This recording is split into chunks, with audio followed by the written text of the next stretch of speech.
세상은 지금 하루가 다르게 변화하고 있습니다. 현대는 과학과 기술, 경제 등 모든 분야에 이르러 전례 없는 속도로 발전하고 있어요. 여러분들이 각종 기사를 통해서 접하시는 것처럼 특별히 요 몇 년 내 인공지능 AI가 발달해서 혁신이 시작이 되었죠. 우리가 2000년대 초반만 하더라도 이 스마트폰이 굉장히 생소했었습니다. 그런데 이제는 AI를 통한 비서나 차량 자율주행 등 굉장히 많은 부분에서 혁신적으로 우리의 삶이 바꿔졌습니다. 하지만 세상이 이처럼 많이 발달되고 기술이 발달하는 것과는 달리 많은 사람들이 이 세상을 살아가는 가운데 이런 무언가 모를 갈급함, 영적인 허전함을 느끼고 있어요. 우리가 세상을 살아가며 과학이 발달함에 따라 그리고 우리의 건강이 잘 챙겨짐에 따라 모두가 행복한 삶을 살 것 같지만 그렇지 않다는 겁니다. 사회는 편리해졌지만 우리의 영혼은 여전히 목마르고 점점 더 깊은 메마름 속으로 빠져들고 있는 사람들이 굉장히 많아요. 그래서 뉴스를 보시면 각종 질환, 각종 우울증 등 누구에게도 말하지 못하는 아픔과 고통을 가지고 있는 사람들이 많습니다. 어느 때보다 어느 시대 때보다 우리가 더 빠르고 더 많이 왕성하게 활동을 하고 있지만 각 사람 내면은 더 허전해지고 공허해지고 있다는 말입니다. 이런 하루하루 바쁜 일상 가운데 다른 것으로도 끊임없이 이 허전함을, 공허함을 채우려고 합니다. 아무리 스스로 노력을 해도 그런 만족을 찾을 수 없어요. 아무리 노력을 해도 내 스스로 평안을 느낄 수 없습니다. 채우려 하면 채울수록 오히려 더 큰 피로와 번아웃이 찾아오기 마련이죠. 이것은 신앙생활에서도 우리가 마찬가지입니다. 예배에 참석하고 교회 곳곳에서 사역하고 섬기지만 그 안에서 진정한 생명과 기쁨을 누리지 못하는 때가 종종 있다는 겁니다. 마치 사막을 걷는 것처럼 우리의 모든 생활과 우리의 신앙생활이 메말라가고 있는 겁니다. 이것을 우리는 또 다른 말로 영적 메마름이라고 표현하죠. 혹시나 여러분들 가운데 이런 영적인 메마름을 경험하고 계신 분은 계시지 않습니까? 하나님께 더 가까이 나아가고 싶은데 하나님께 더욱 친해지고 예수님을 더욱더 가까이 하고 더욱더 만나고 싶은데 무언가가 나를 가로막고 있는 듯한 느낌이 드는 겁니다. 말씀을 읽고 기도를 해도 내 가운데 있는 이 답답함이 해결되지 않는 겁니다. 어떤 것으로도 해결할 수 없어요. 이것이 오늘날 우리 모두가 겪고 있는 영적인 메마름입니다. 우리 사랑하는 여러분, 우리가 오늘 읽은 이 본문 에스겔 37장은 이러한 영적인 메마름의 상징적인 모습을 보여주고 있습니다. 혹시나 이 자리에 앉아 계신 여러분들 가운데 말씀을 듣는 여러분들 가운데 이런 영적인 메마름 가운데 있는 분이 계시다면 오늘 선포되어지는 이 하나님의 말씀을 굳게 붙드십시오. 이 말씀을 굳게 붙들 때 여러분들의 그 영적인 메마름이 반드시 해결될 줄 믿습니다. 그래서 저는 오늘 이 영적인 메마름을 세 가지로 정리하고 우리 여러분들과 함께 나누려고 합니다. 첫 번째는 절망의 현실을 함께 살펴보려고 합니다. 오늘날 나의 상황이 어떠한지 우리가 오늘 읽은 말씀처럼 내가 마른 뼈와 같은 영적인 상태에 놓여 있는지는 아닌가 살펴보는 겁니다. 둘째는 하나님의 말씀의 능력을 나누고 셋째는 회복시키시는 하나님의 능력을 살펴보려고 합니다. 무엇보다 오늘 이 말씀을 받을 때 간절함을 가지고 오늘 말씀을 살펴보며 다른 것이 아니라 우리가 함께 나눴던 그 인사, 말씀만이 답이다. 오직 말씀으로 회복되는 저와 여러분들이 되길 우리 주님의 이름으로 축복합니다.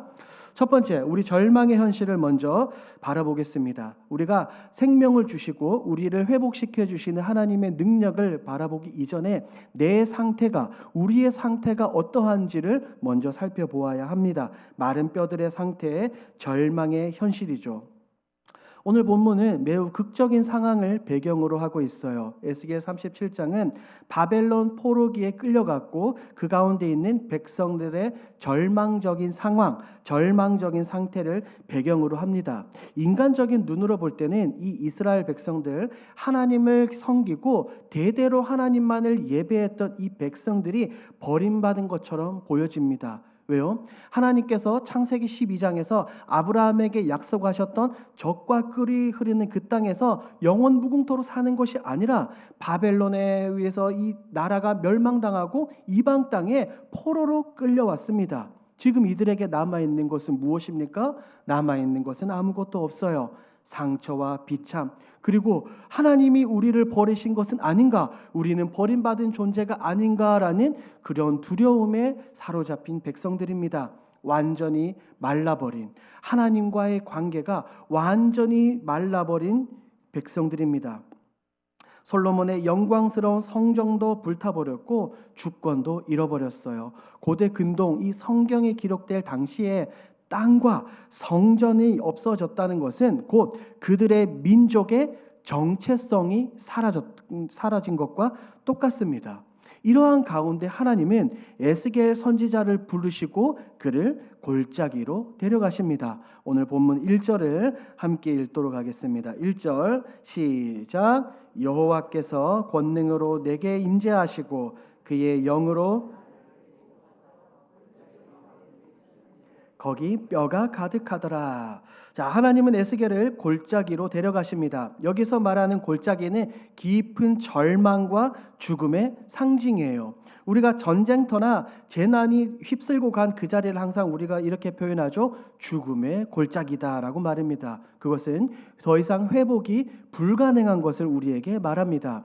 지금 에스겔이 이 골짜기에 가고 에스겔은 자신의 눈으로 무언가를 봅니다. 그 골짜기에 무엇으로 가득 차 있죠? 마른 뼈입니다.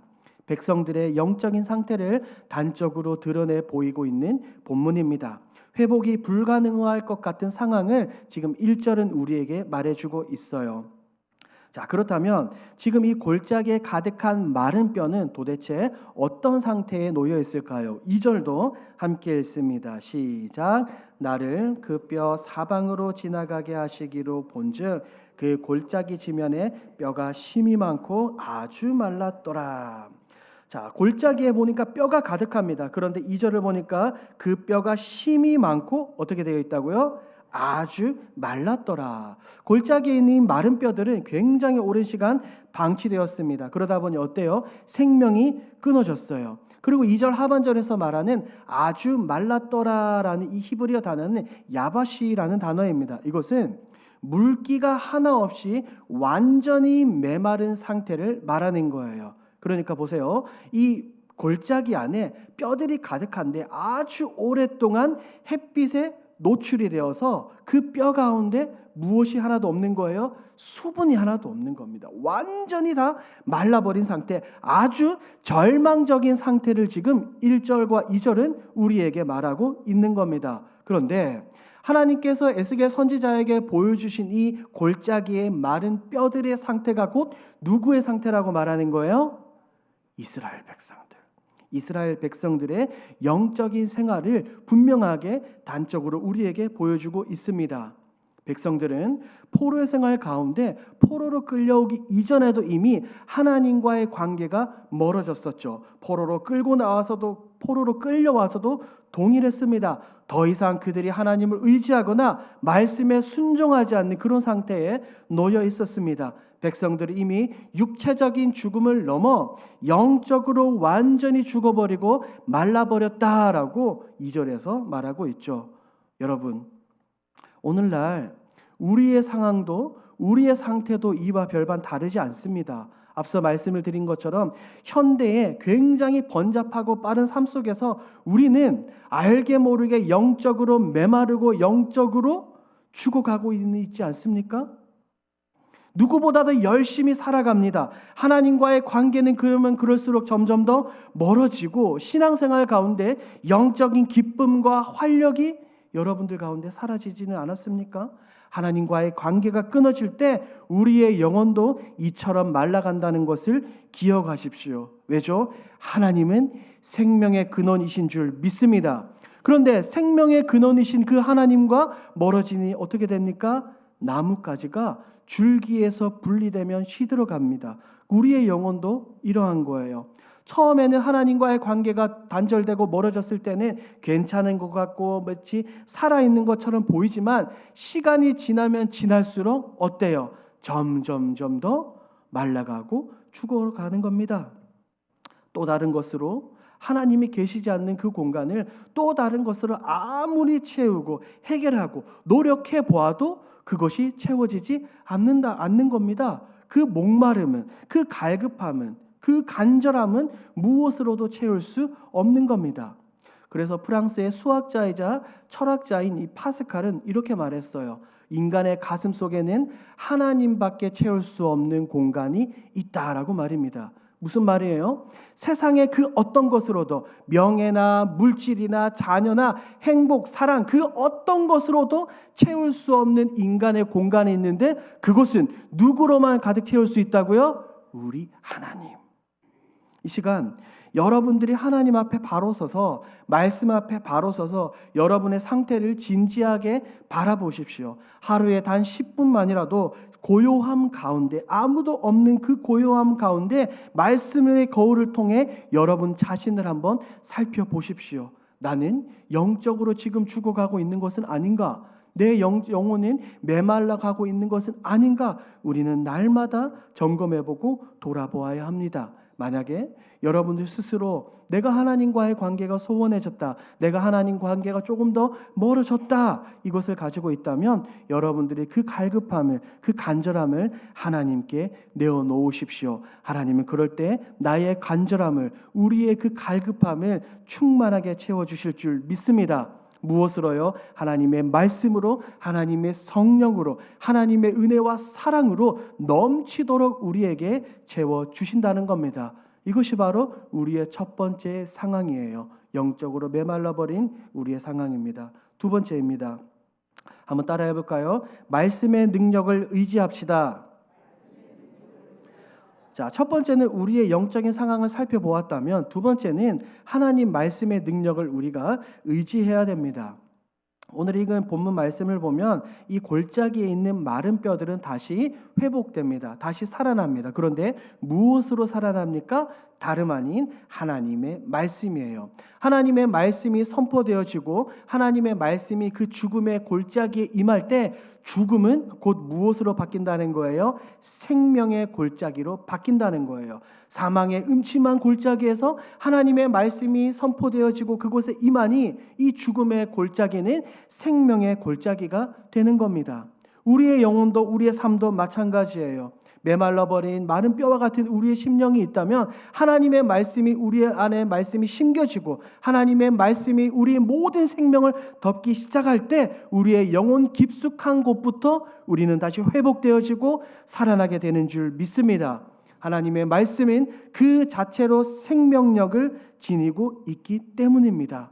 왜요? 하나님의 말씀은 모든 영혼을 소생시키시고 죽어있는 영혼을 깨우시는 능력의 말씀인 겁니다. 에스겔이 마른 뼈들로 가득한 골짜기를 바라보았죠.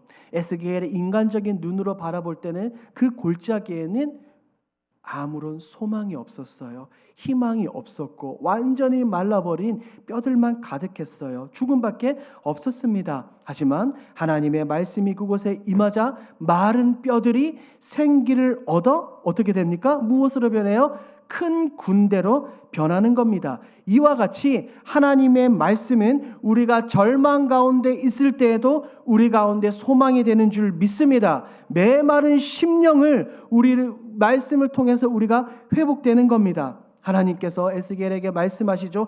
이 뼈들에게 되어나라라고 하셨을 때 그 말씀은 죽음을 생명으로 바꾸는 하나님의 창조의 능력입니다. 우리 4절 말씀도 함께 읽도록 하겠습니다. 4절 시작. 또 내게 이르시되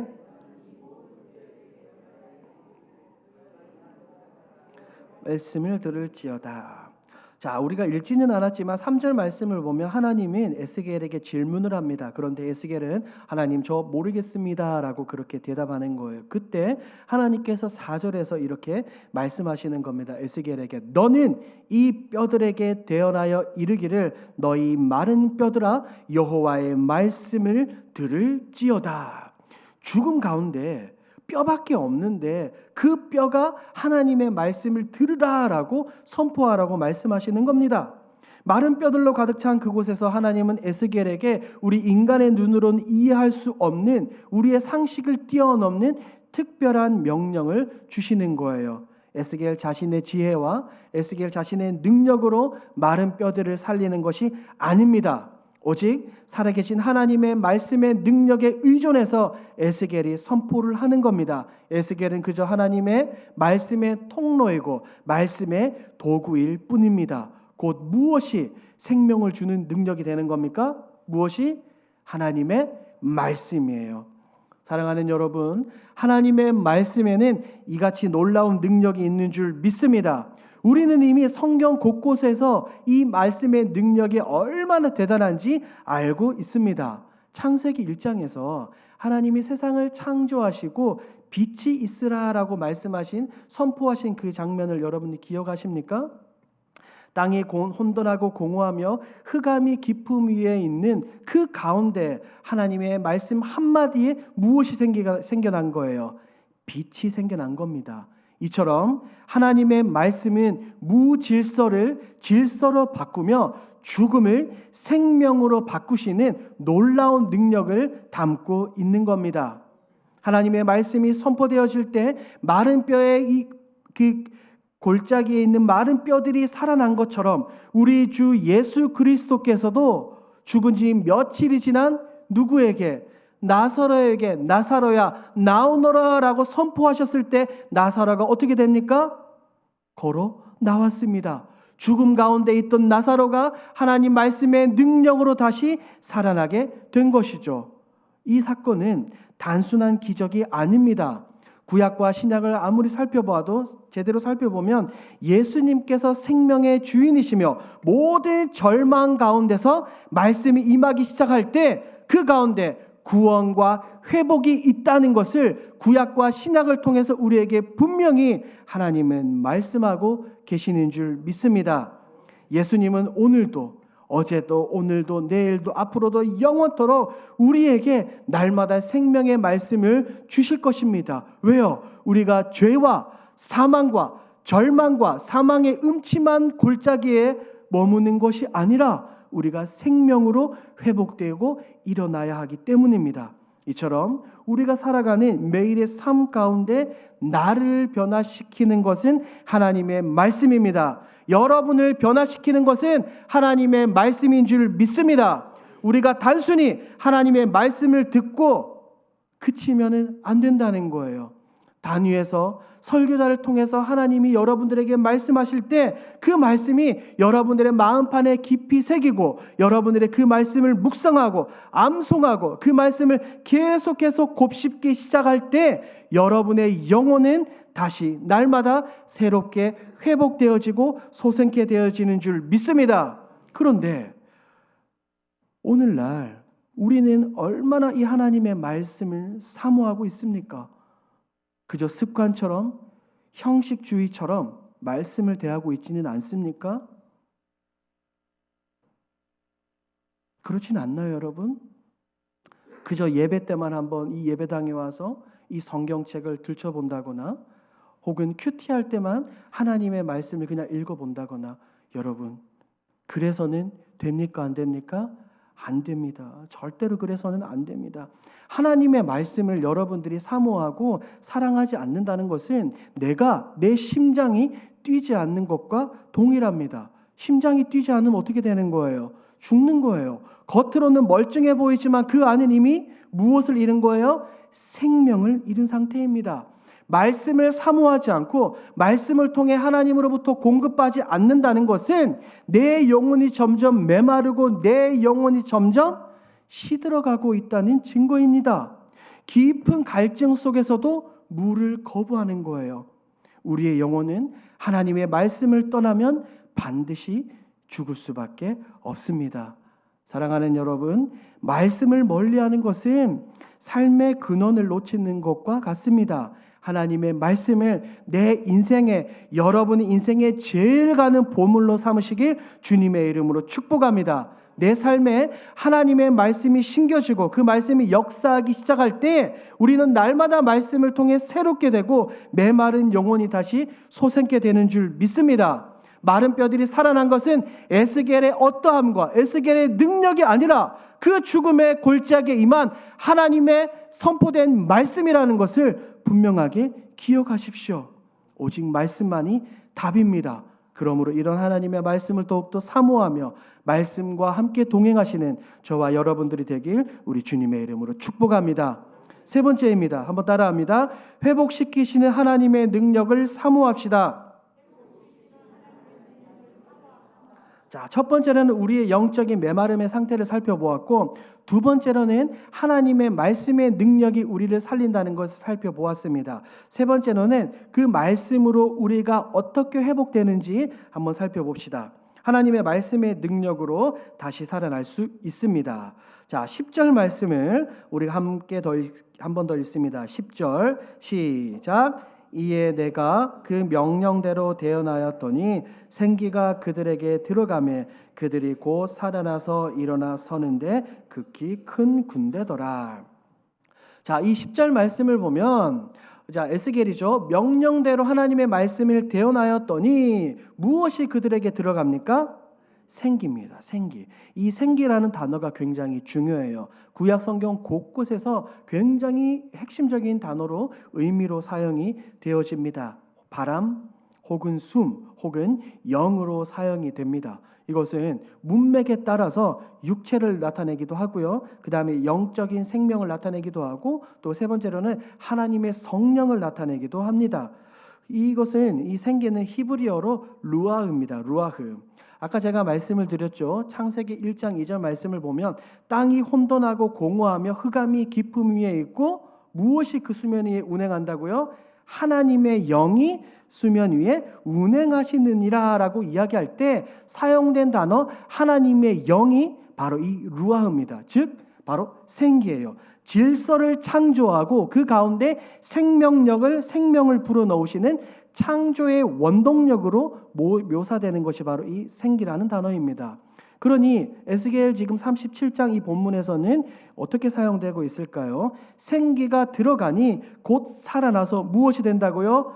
큰 군대가 됩니다. 마른 뼈들에게 들어가서 생명력 있는 존재로 부활이 되는 겁니다. 그런데 10절에서 생기가 들어갔는데 그 이전에는 어떻게 되었을까요? 우리 8절도 함께 읽겠습니다. 8절이에요. 시작. 그 위에 가죽이 덮이나 그 속에 생기는 없더라.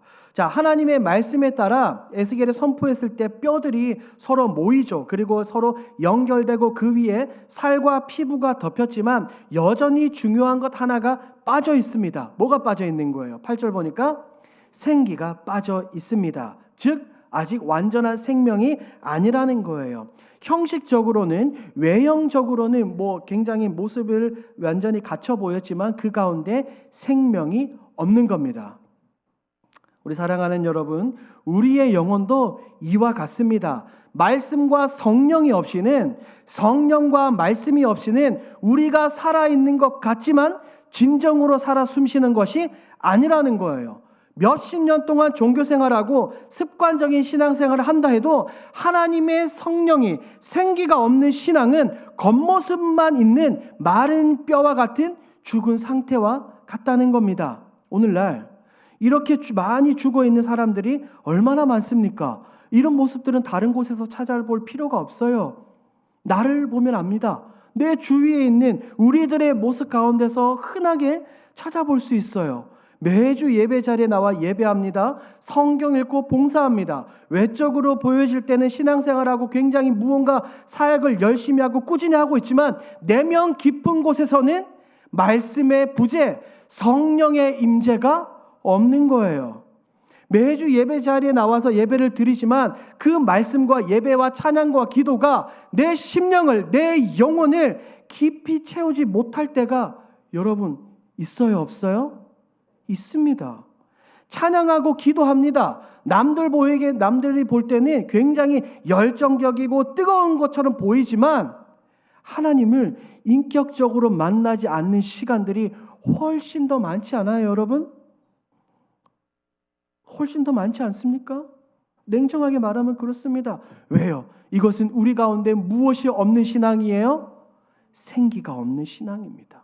생기가 없는, 하나님의 말씀이 성령이 없는, 성령 충만하지 않는 그리스도인의 모습이 바로 이와 같다는 겁니다. 이런 신앙생활은 우리에게 무기력과 메마름만 남기죠. 그러니 어떻게 됩니까? 예배의 자리를 사모하지 않는 겁니다. 기도의 자리를 사모하지 않는 거예요. 내가 날마다 말씀을 읽지 않는 겁니다. 내가 날마다 큐티하지 않는 겁니다. 내가 날마다 찬양하지 않는 겁니다. 왜? 하나님이 부어주시는 그 감사, 은혜, 생명의 기쁨을 내가 전혀 경험하지 못하고 알지 못하니까 거기에 목숨 걸지 않는 겁니다. 사랑하는 여러분, 본문에 나오는 이 뼈들로 가득 찬 골짜기, 그리고 뼈와 살이 있지만 생기 없는 이 모습들은 나의 영혼을, 우리의 영혼을 비추는 거울과도 같습니다. 성경은 단순히 지식의 책이 아니에요. 성경은 단순히 이스라엘의 역사를 기록한 책이 아닙니다. 기록된 하나님의 말씀, 우리에게 남겨진 이 유일한 특별 계시 66권의 이 말씀은 우리의 영혼을 살리는 진리의 말씀인 줄 믿습니다. 더 쉽게 말해 우리의 영혼이 하나님의 말씀으로 인해 살아날 수밖에 없다는 거예요. 그러니 우리가 말씀을 붙들지 않고 내가 어떻게 살아갈 수 있냐는 겁니다. 말씀 없이는 살아갈 수 없어요. 성령의 임재와 성령의 간섭함 없이는 우리는 살아갈 수 없는 그런 존재입니다. 물고기는 물을 떠나서 살 수 없고 나무는 땅을 떠나서 살 수 없는 것처럼 우리는 하나님의 말씀과 성령을 떠나서는 살 수 없는 그런 존재인 줄 믿으시길 주님의 이름으로 축복합니다. 여러분, 한 가지 예화를 들어볼까요? 여러분들이 이제 새로운 직장에 취업을 했다고 한번 예를 들어봅시다. 열심히 노력해서 막 이력서도 쓰고 이렇게 해서 새로운 직장에 취직을 했어요. 그런데 출근 첫날 갑자기 사장님이 따로 이렇게 회의실로 부르는 겁니다. 그러더니 이 회사에 굉장히 큰 뭐 한 몇천 페이지나 되는 매뉴얼을 탁 던져주는 겁니다. 그러면서 이렇게 말하는 거죠. 자, 김민규 군, 우리 회사에 잘 입사했어요. 당신의 연봉이 3천이죠. 이 매뉴얼을 잘 숙지해서 당신이 회사 생활한다면 연봉을 3천에서 1억으로 올려주겠소라고 말합니다. 그러면 여러분들이라면 그 사장이 주는 회사 매뉴얼을 제대로 숙지하겠습니까? 안 하겠습니까? 안 하실 분 손 들어보세요. 안 하실 분. 고작 연봉 3천에서 1억으로 올라가는데도 그 수천 페이지나 되는 매뉴얼을 정독하겠다고 분명히 말하고 있는데 왜 우리의 영혼을 살리고 우리의 구원의 감격과 기쁨이 있는 하나님의 말씀은 우리가 날마다 사모하지 않는 겁니까? 왜 하나님의 말씀을 들춰보지 않는 거예요? 왜 성경책이 그냥 백지 상태에 놓여 있는 겁니까, 여러분? 심각하게 생각하셔야 돼요. 여러분들이 40년, 50년 신앙생활 자랑하시면서 여러분의 성경책을 보십시오. 성경책이 너덜너덜합니까? 아니면 깨끗합니까? 부끄러워하셔야 됩니다. 성경책이 깨끗해지면 안 됩니다. 너덜너덜해야 돼요. 성경책을 매일 보면서 이 성경책이 찢어질 만큼 하나님의 말씀을 연구하고 사모하고 그것을 날마다 읽고 암송하고 묵상해야 우리 가운데 무엇이 주어지는 겁니까? 하나님의 은혜와 사랑과 성령의 임재, 간섭하심이 날마다 주어지게 되는 겁니다. 사랑하는 여러분, 여러분들이 가지고 있는 하나님의 말씀 제발 읽으시길 주님의 이름으로 축복합니다. 이 말씀은 한낱 회사의 매뉴얼보다 그 어떤 사용 설명서보다 더 귀중하고 귀한 하나님의 말씀인 줄 믿습니다. 성경 말하죠. 풀은 마르고 꽃은 시드나 우리 하나님의 말씀은 어떻다고요? 영원히 서리라. 세상은 변하고 사람들은 변하지만 하나님의 말씀은 변하지 않고 영원합니다. 그런데 이 영원한 하나님의 말씀을 어찌 내가 상고하지 않겠습니까? 그리고 여러분, 성령 충만을 사모하십시오. 성령 충만이란 단순하게 그저 내가 박수치고 뜨거운 열정이나 인간이 가질 수 있는 어떤 뜨거운 감정적인 경험에 머무는 것이 아닙니다. 성령 충만이 무엇입니까? 제가 좋아하는 작가 중에 지금 이제 하늘나라에 가신 A.W. 토저 목사님이 계셔요. 이 A.W. 토저 목사님이 마이티 시리즈라는 이 굉장히 유명한 책들을 냈거든요. 거기에서 성령님, 이것이 성령님이다, 보혜사, 이 책을 보면 이 토저 목사님이 성령 충만의 정의에 대해서 분명하게 말하고 있어요. 성령 충만이란 어떤 에너지가 우리에게 주입되는 것이 아닙니다. 성령 충만이란 하나님과의 깊은 동행 속에서 이루어지는 온전한 내면적인 변화이며 삶의 모든 부분에서 모든 것을 성령님께 완전히 맡기는 삶이라고 정의를 내리고 있어요. 여러분 무슨 말씀인지 아시겠어요? 성령 충만이란 내가 어떤 신비한 힘이나 에너지를 받아 누리는 것이 아니라 누구와 동행하는 거라고요? 하나님과 깊은 동행하는 겁니다. 하나님과 동행하며, 거룩하신 하나님과 동행하며 내 내면에 있는 그 죄악들, 쓰레기들, 이런 것들을 모두 다 없애버리며 하나님께 온전히 내 삶을 맡기는 것이 뭐라고요? 성령 충만입니다. 사랑하는 여러분, 하나님의 말씀으로 여러분을 가득 채우시길 축복합니다. 살아계신 성령 하나님과 동행하며 성령의 충만함으로 살아가시길 주님의 이름으로 축복합니다. 그렇게 될 때 이 10절에서 말하고 있는 것처럼 우리의 삶이 바로 생기 있는 삶이 되는 것입니다. 마른 뼈와 같이 무의미한 신앙생활을 하는 것이 아니라 말씀과 성령으로 충만하여져서 나의 만족과 유익과 이익을 위해서 살아가는 것이 아니라 하나님의 나라와 하나님의 영광을 위해서 살아가는 저와 여러분들이 되길 우리 주님의 이름으로 축복합니다. 오늘 말씀의 결론을 맺도록 하겠습니다. 우리의 팍팍한 현실을 살펴보면 때로는 마른 뼈와 같습니다. 이 골짜기에 있는 말라버린 뼈들처럼 소망이 끊어진 것만 같은 그런 때가 있습니다. 그러나 그때에 우리 가운데 생기를 불어 넣으시는 분은 오직 하나님 한 분밖에 계시지 않습니다. 하나님은 어떤 분이십니까? 우리의 깊은 심령까지도 알고 계시며 우리에게 성령을 허락하시며 우리에게 생기를 불어 넣어 주십니다. 만약에 여러분들 가운데 이런 영적인 메마름에 빠져 계신 분이 있다면 여러분들은 이런 부분들을 하나님께 내어놓으십시오. 그럴 때 우리 하나님께서 여러분들을 회복의 길로 인도하실 줄 믿습니다. 하나님께서 원하시는 모습이 바로 이런 겁니다. 하나님의 자녀인 우리들이 그저 겉모습만 지닌 타성에 젖어 있는 신앙인이 아니라, 습관적으로 교회를 왔다 갔다 하는 그런 신앙인이 아니라, 내가 직분자라고 자랑하는, 내가 수십 년 신앙생활하고 예배 자리 교회를 섬겼다고 자랑하는 것이 아니라 말씀과 성령으로 가득 찬 살아 꿈틀거리는 역동적인 신앙을 가지기를 하나님은 우리에게 원하시는 줄 믿습니다.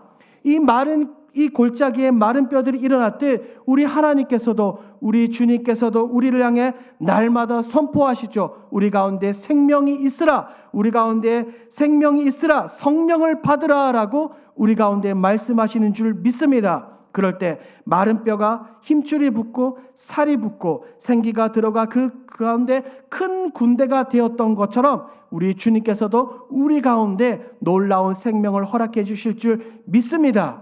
때로는 삶의 가장 깊은 골짜기에서 여러분들이 다윗과 같은 그 고백처럼 사망의 음침한 골짜기를 지난다 하더라도 말씀이시고 생명이신 그분께서 언제나 우리와 여러분들과 함께 하시는 줄 믿습니다. 이런 주님의 말씀을, 성령을 의지하시며 나아가는 저와 여러분들이 되길 우리 주님의 이름으로 축복합니다. 아멘.